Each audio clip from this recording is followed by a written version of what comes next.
сөз бар ғой, екі туып бір қалған ба деп ше. Сол ең жаман сөз екен негізі. Өмірде вообще айтпау керек екен бұл сөзді ше. Екі туып бір қалған ба. Мен көп айтамын, біреу ренжісе де құрсын шығар, мен сол не маған екі туып бір қалған ба. Любой нәрседе көп жерде пайдаланатын тұғым мен ше сол сөзді. Қазір вообще айтпаймын да. Есіме түсіп жатыр өзімнен өзім. Мен тұрмыстамын да. Менің қазір 3 ұлым бар, Аллаға шүкір. 2016-да үйлендім, тұрмыс құрғаныма биыл 9 жыл болады. И осы 9 жылда бірінші баламды босандым.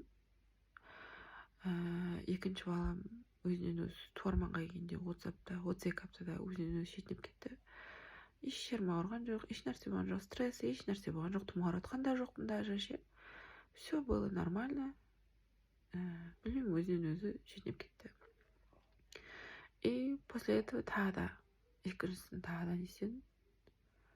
И ол да шетінеп кетті. Қатарынан екеуі шетінеп кетті. И үшіншісін шүкір Аллаға аман есен босандым. Тапқандай болдық. Неден шетінегенін, не нәрсе, қай жерде утечка болғанын тапқандай болдық, бірақ мен әлі сомнение ұстаймын, ол одан емес деп.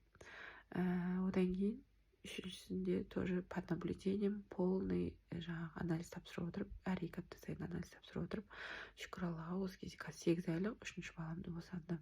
Так что екі туып бір қалған ба деген сөз вообще өмірде пайдаланбаңыздар, пожалуйста, өтініш сіздерге.